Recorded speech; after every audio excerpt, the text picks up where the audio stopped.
Welcome to episode 199 of the new and improved podcast, Studio Talent Collective. Thank you so much for being here.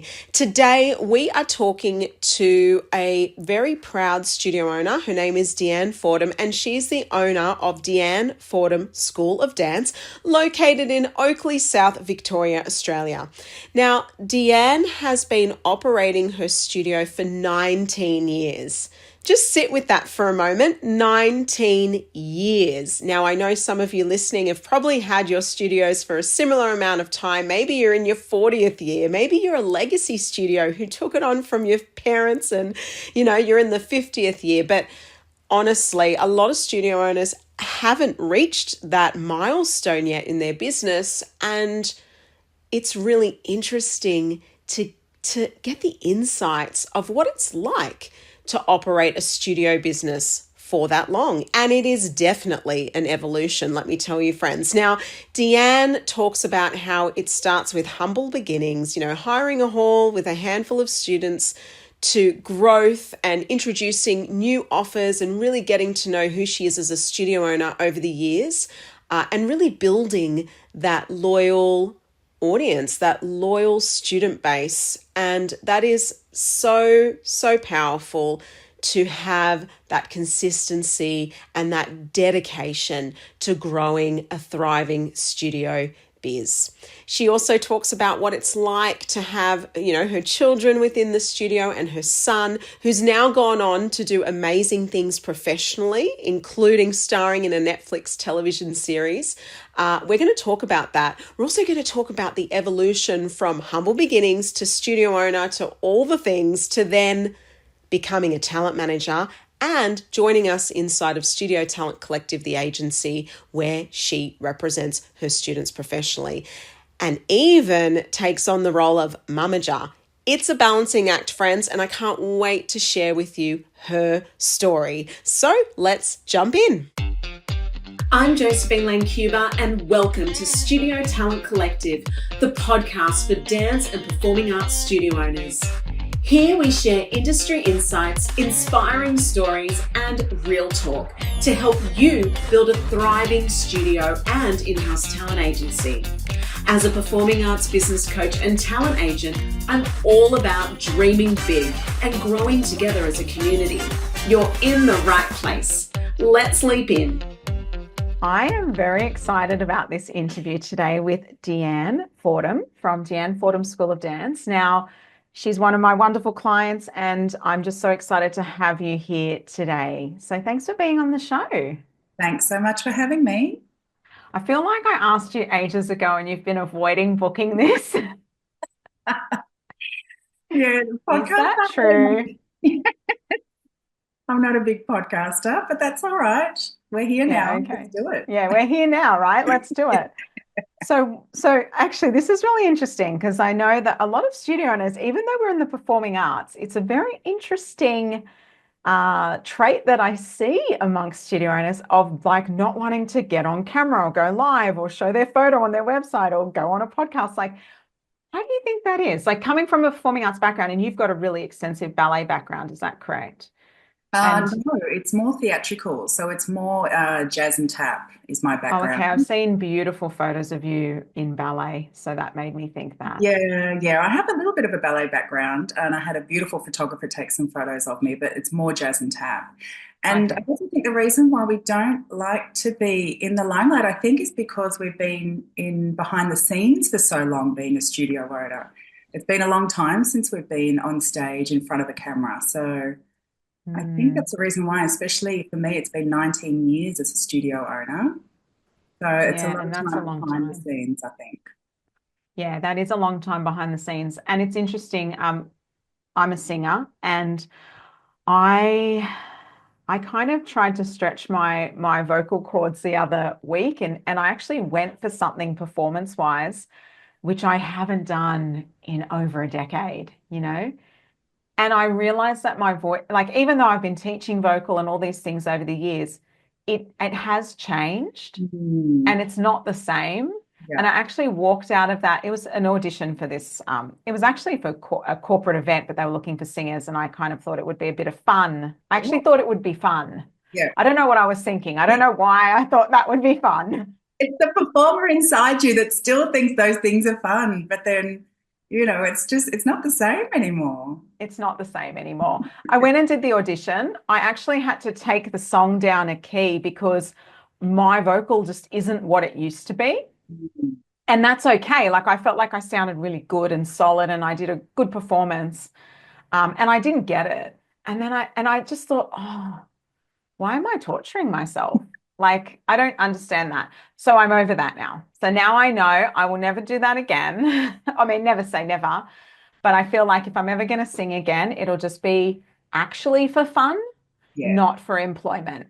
yes. Like a community theatre show or something like just for me, not for anything professional, because you do fall out of it, don't you? Absolutely. And I have parents and students still ask me at the end of your production, Deanne, why aren't you getting up on stage like you used to at the end of your productions and, do a tap number or do a jazz number? And I'm like, I can't do it anymore. I just don't have that same level of energy and the stress involved in a production and then performing. It's too much now. It's too much. Yeah, you're all tapped out.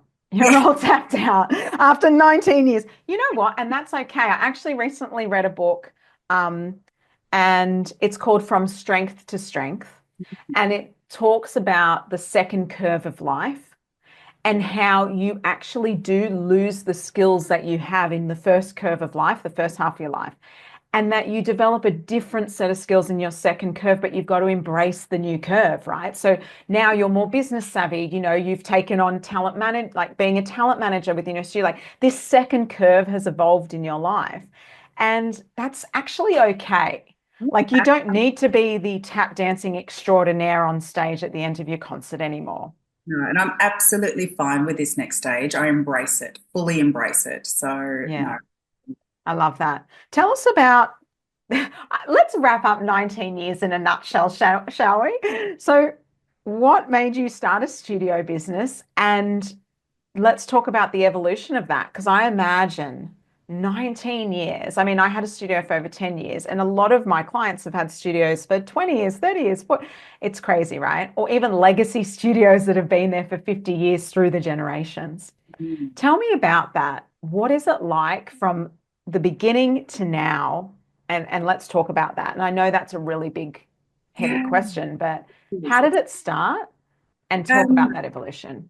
I've always been so passionate about dance. As a child, I was constantly at my studio, as I know so many other kids are.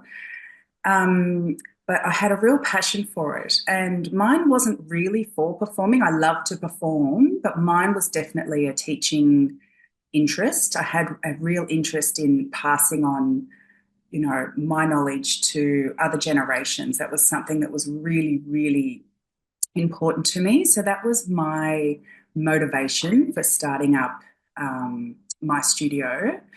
And as I say, if I knew what I knew now, I probably wouldn't have done it because I don't know, I was quite naive, going into it. But I guess I just learned so much on the job and along the way. And the studio just kept evolving and it kept growing. And it was amazing. And the love for it just kept going. And that started, it's 19 years ago with like 16, 20 students Yeah. at a local community hall in Oakley South. And then I got my own premises, and now it's open 6 days a week with over 130 students, I think we're at now. Um, and still loving it, still really enjoying it. And I just love the whole part of it that you can change and the business can grow so much along that way. You're not stuck in the same scenario every year. Like you can really evolve and grow. So I think, is what's kept me going the whole Tell time. us about if you knew then what you know now. What do you know now? Like what is that revelation? What was that thought process? Oh gosh, I don't know now. Just not taking everything so personally. I think we're so passionate about what we do, and every little, even if a student said something, oh, you shouldn't be doing that, or a parent had something really negative to say, it was so personal to me, and I would take it on board. And I think after so much experience, you just learn, people are people. Everyone's got their opinion, and not to take that, and just to keep, um, just to stay true to yourself, really. Yeah, and that is so true because we have these passion-based businesses. It's so easy to fall into the trap of every single little comment that might not be in our favor to take that on board. It's actually really interesting because I recently listened to a podcast. Do you know Mr. Beast, the YouTube Yeah. guy? Okay, the Um, kids love him, right? I can't stand him, but the kids love him. And he's got like billions of views and all this stuff. And I listened to a podcast with him, and that was really eye-opening because he said something like, and I might get the percentage wrong, but something about every business gets complaints, even him. He said, but it's like something like 2%. Let's just say it's 2% as an example. But imagine 2% of complaints. So for you, it might be, 4 or 5 people, right? For him, 2% of 1 billion people, that's a lot of noise, right? That's thousands and thousands of people that are actually pouring in negative comments. He said, now for a small business, that's difficult as it is, but imagine at that volume. So it doesn't matter what level you're at, there's going to be that noise, and it is difficult.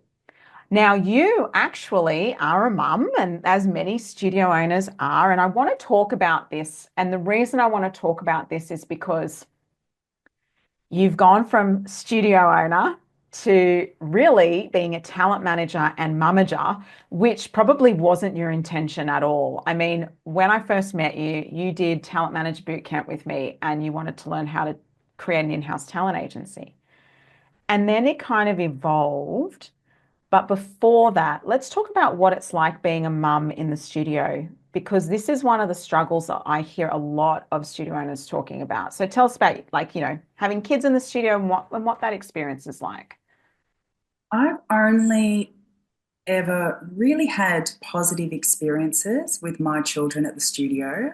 Um, my son was there a lot when he was a baby, but thank God he was a good baby. He would just literally sit in his bassinet and watch all the classes. And then, so both of my children have sort of grown up. They're obviously attending weekly. Um, but yeah, I've not had any negative experiences. What was it like when they were babies? Did you feel there was because you mentioned like he was in the bassinet, like that must have been challenging as a mum, just from an energy perspective. Yeah, not not really, to be And honest. you, okay, I love Honestly, that. he was such a good baby, and he would just watch, and the movement in class and the movement of the girls and the music and everything would just really keep him um, just occupied and entertained. Um, and having to bring him in and have him sit, actually, I really didn't have that many challenges with either of them. So I was really quite lucky that way. And because I think the studio had been so established for such a long time, a lot of the parents were really there. They were quite helpful and quite, yeah, were like babysitters, and they just help out at the studio whenever they could. So that was quite nice to see. I love that you've got that community around you. Is that something you've in, because I've talked before about intentionally building your studio culture and the fact that they were there to support you as fellow mums, right? Yeah. Is that something that, you know, did you intentionally sort of create a positive culture or did that just evolve? Like, what's your thoughts around studio culture? Yeah, no, that's definitely intentional. That's always been from the very beginning. It was very, very important to me that the kids felt nurtured, that everybody felt involved, um, and that everybody that came in through that door felt welcomed. And of course, there's always a level of competitiveness between the dancers. Like there's always some level, I think, but it's a healthy level, is what I try and really, really um, get across at the studio. So that's always been really important, and I've really tried to keep it that way as much as possible, as much as you can. Yeah, of course. And you can't control all elements, but I love that that was an intentional decision. Do you think, do you teach your kids or does someone else teach them? Um, I've taught my son along the way, and that wasn't too bad. He was quite good. My daughter, on the other hand, is a bit of a different kettle of fish. She will really push the boundaries when I take her. I mean, she's only 4. So she will push the boundaries a little bit, and that can be a bit of a challenge. But then she also takes another class with another teacher, and she's an absolute angel in that class.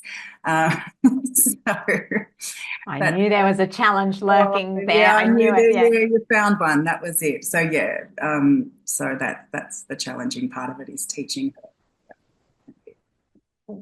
And so do you have options to not teach her, or is that just too difficult within the scheduling?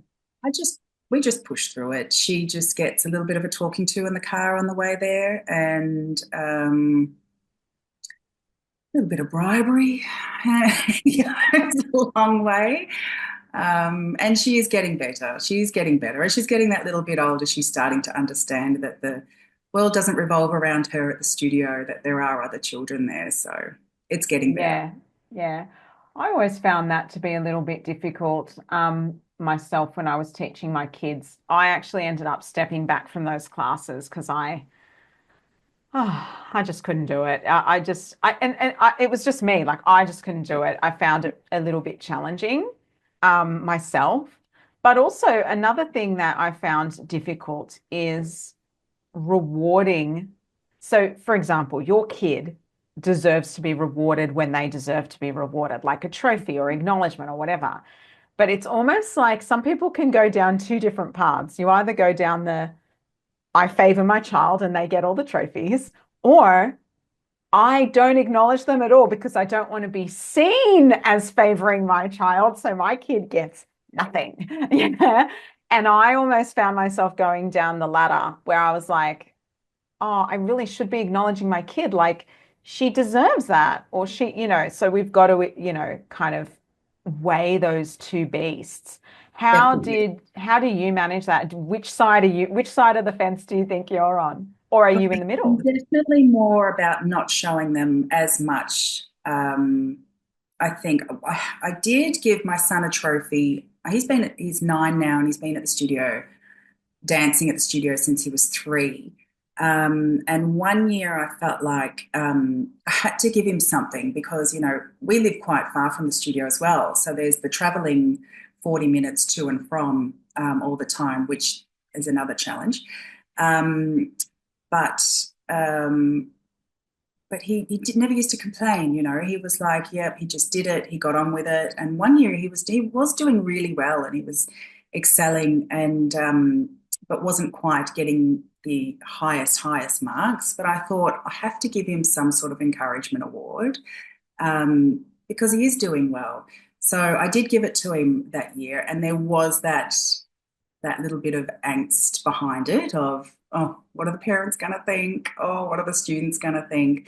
But when I did it, there was a really big applause for him, and I didn't hear any negative feedback from it. So I think it went down okay. Yeah, and I think it's actually not like if you foster a really positive, nurturing community, which you have, it's actually not a community issue. It's a you issue, right? Yeah, It's a yeah, that's You right. don't want to be seen as favoring your child, but at the Mm. same time, that child deserves to be acknowledged. So that can be a challenge within itself. Now it's interesting because you said, oh, I was worried about that sort of thing. Now you stepped into Studio Talent Collective as a talent manager under our agency umbrella, which we love that. You've been there for a while. You've gotten so many auditions for your kids. You've gotten them bookings, all sorts of things. Callback auditions. We've had all of those things happen. One of the major roles that came out of it, though, your face. If you're listening to the audio, you can't even see your face right now. It's like, oh no. It was your son, Christian, right? He got the role on Apple Cider Vinegar. which is a Netflix television drama series. It was #1 in Australia. I don't even know where it's at now, but it might still be in the top 10, I think. But it was #1 in Australia for a couple of weeks. Top Netflix television show. #5 in the world. Your son played Hunter Cross, the boy with brain cancer. There was challenges throughout that. We're actually going to have Christian on the podcast, which I'm really excited about in the coming weeks. But yeah, tell me about that, because I remember when you got that gig for your son, you were like, oh, what if like it's almost like, yes, woo, we got this. And then it's like, oh God, what are people going to think? Like I'm favoring my son that he got this major role. Tell me about that. Are you a studio owner who has ever thought about or dreamed about having an in-house talent agency inside of your studio business, but didn't know what the next step was to take? Well, now it is totally possible because I can help with my 3 pathways to talent management inside of Studio Talent Collective, the talent agency that you can plug into your studio business. Want to find out more? Contact me. Link is in the show notes, or send us an email, stc@josephinelancuba.com. Back to the show. With the agency, then how I feel about it at the studio, it felt a bit more intense. I think because it was such a major gig, like such a big gig, and it was like our first gig. Like I think if it had been if it had been a second or third, it wouldn't have been so bad. But because it was our first really big gig, it was like, oh, people are going to think that, I really pushed him or I've done something special for him over somebody else. So there was that level of angst, and I didn't want to promote it too much, and so there was that fine line, which is crazy, right? But yeah, I understand. Yeah. Fine line of promoting it, but not going too crazy with it. But again, people were just so happy for him and so happy for the agency. So, I mean, at the end of the day, I didn't choose him to go on I didn't to go on the show, so it was out of my hands. I just put him forward for the audition. So I think you got to think of it that way. And everybody was just so supportive, so supportive. Tell us about that, and being studio owner turned mamager. You would have been on set, I imagine, for the days, and you have to go out and support him, because with children, they need supervision, they need people on site. What was that like, stepping into that world as a mum, as a studio owner, as a mum, as a talent manager? I thought it was, as a mother, it was the only thing that was challenging about it as a mother was he had to shave his head completely bald. That was difficult, seeing your child in a chair, and he didn't like it. He didn't want it done. He loved being on set. He loved the whole acting part of it. But when that razor hit his head, he was like, oh, mum. So that was really challenging. And I actually felt quite guilty about that, even though we'd sat down and we'd discussed it quite at length. That he was happy to do it. When it came to the crunch, it was like, this is quite confronting. But apart from that, being on set was amazing, and being there with him the whole time was really eye-opening. Like, it was, seeing what goes on behind the scenes. It was amazing. And from a talent manager, it's perfect, because then when my kids get the big gigs, I know exactly what they're up for and exactly what's going on now. So from that point of view, it was amazing. Yeah. And, it can be long days. There's a lot going on. I think it's interesting as well, for anyone that hasn't seen the show Apple Cider Vinegar, Hunter Cross, like I mentioned, he has brain cancer in the story, and so he has to have his head completely shaved, like, as in not just a shave. This is presenting as someone with cancer that has lost their hair. To the skin. And then it was caked with makeup. And because he had to do it, I think it was about 4 times all up, because the shoot was so spread out over the summer.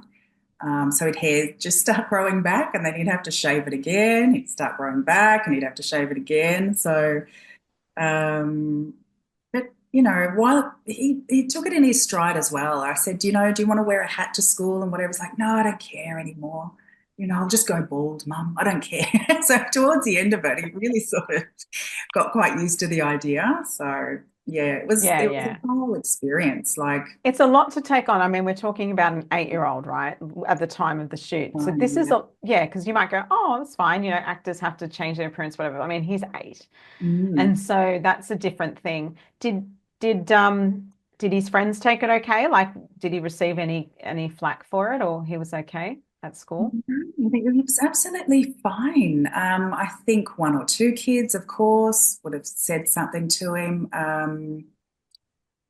He's quite a well-liked kid at school, so I think that came in his favour. I mean, he could have gone to school in a rubbish bag, and kids would still be like, hey, Christian, come and play. So he's quite well liked. So I think that helped. And then the support of his teachers, knowing what was going on and explaining to everybody why he was bald.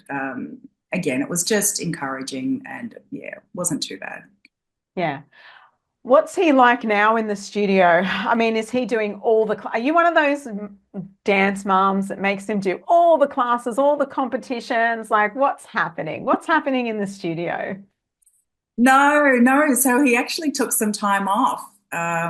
He said, a bit over it, Mum. I've been doing this since I was 3. So at the end or the last half of last year, he took some time off. Just got to be, because he's a sporting boy, really. He loves his sport. So I said, How did okay. that make you feel? Um, Honestly, because I have a view on this, but continue, please. um, how did I feel? I don't know. It was a little bit of heartbreak. It was a little bit It of, is, isn't it? you've been doing this for so long. And then when it came to exam time and he didn't do his exam, it was a bit, this is a bit weird. And then it was my 18th year celebration production last year, and he wasn't in it. So that was a bit sad. And he actually cried after that. He felt emotional after the concert, and he was like, "Oh, I should have been in it, Mum. I should have been in it, and I'm coming back next year to dance." And I'm like, so he's back this year. So Yeah, and I think you've absolutely done the right thing, like giving him that space, because then he would have resented it. So now absolutely, he's made the decision to come back. But I get the heartbreak. yeah. My son used to do classes in my studio when he was like a toddler. And then we took a break when we moved house, and I started a studio in my location, and there was like a little break in between. And then when I tried to reintroduce him after a few months, he just wouldn't go back. Mm, And I blamed myself. I shouldn't have given the break, and because he didn't ask for it. It just happened. It was yeah. just the way it went down because of the programming and where we lived and blah, blah, blah, and whatever. And I was just really cut, because Mm, I'm like, he's so talented, like, and he doesn't want to do it. Like, it makes my heart break. And then when my daughter, this is the worst part, my daughter was with me for the whole time, the whole 10 years, before I sold it. And I remember she wanted to take a break my last show of being the owner of the business. And I actually said no.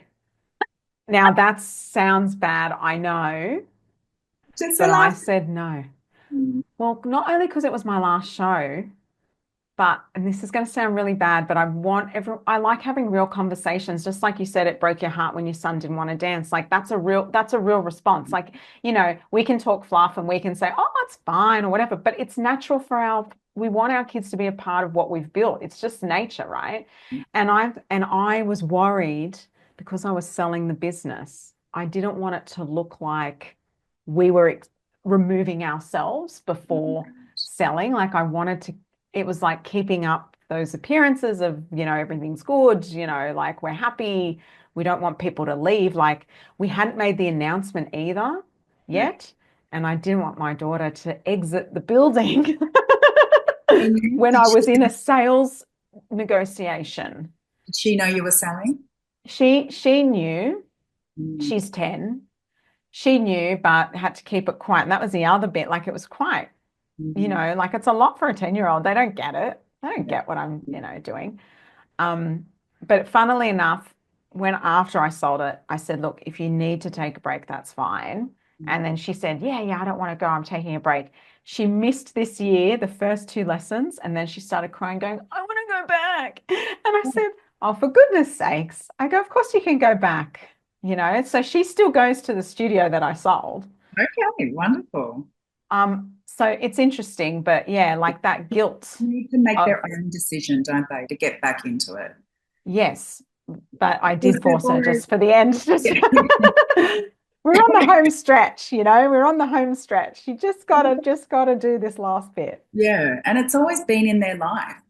It's always been in my children's life. They've never come up to me and said, Mum, I want to go to dance classes. I want to try dance. I want to try acting.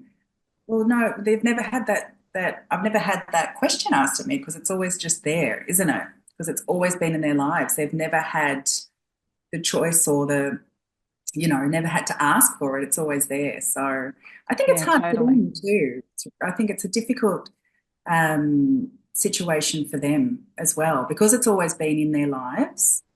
And then when they leave, it's a big part of their lives missing Yeah. too. So no Oh, wonder they my get daughter on. got FOMO big time. Yeah. Because they're doing Shrek the musical right now, and she's like, I don't want to do Shrek. I'm not doing Shrek. And then she comes back, and then like, yeah, literally after 2 weeks, she's in tears going, I want to go back. I want to be Pinocchio. So now she's auditioning for Pinocchio. She might not get it, and she knows that, but it just makes me laugh, And it is right. It's just been a part of their lives, and they think they want to escape, and she had that time, and then she's made her own decision, so I'm good with that. So like we've said, you've gone into talent management. Why did you flip the script on your studio and add talent agency into the offers of your studio business? I think it was more for me.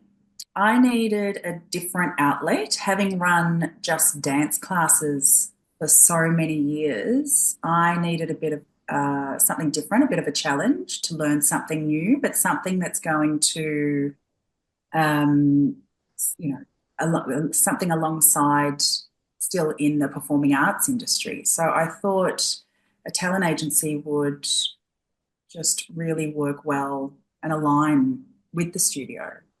Um, Yeah. and it does. And it really does. Some of those kids, but the kids that only don't just dance, they want to do the acting, they want to do the musical theatre part of it. It's just really good for those kids.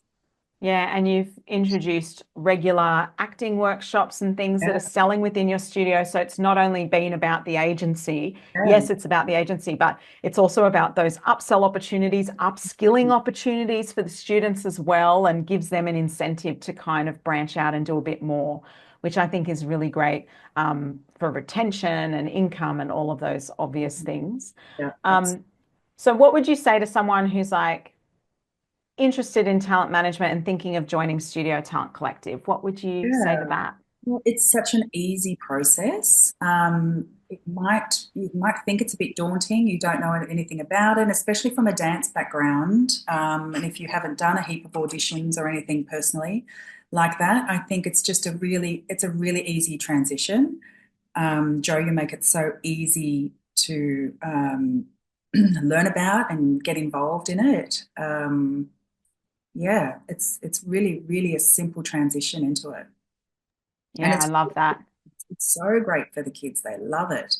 Absolutely love it. And all the self-tape auditions that they do, it's so simple to do now. You're not running off to auditions like you used to have to in the old days, over the other side of the city for an audition, or you're here for an audition. You'll do it from home now. It's all self-tapes from home. So it's really convenient. Yeah, the industry has changed a lot post-COVID. That's what a lot of people don't realize. It used to be you had to run around into the city to do all the things. It's if you get a call back, you might need to do that. But at that point, you've got a call back, you're meeting the casting director, and they're interested in you. So it's a different thing. What people don't realize as well is that with commercial auditions, you actually get paid for callbacks. So, there's a whole world out there that's open to studio owners that they haven't really even thought about or felt. Like you said, it can feel super daunting. So I love that you said that it was an easy transition. So what's next? What's next for Deanne Fordham? What's happening in your world? Just more growth. It's always about growth, isn't it? Just growing the talent agency. What does growth look like for you? The talent agency, more of the acting part of the studio. I would like to grow that a little bit more. So it's mainly centered around that at the moment. The dance studio is good. It's great. So it's just focusing on, more of the acting and musical theatre side of things now. Yeah, cool. I love that.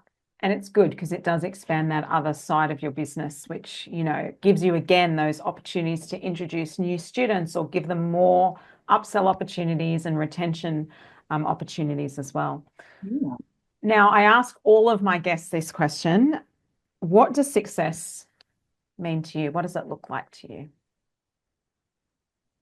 Being content, I think. Just having that...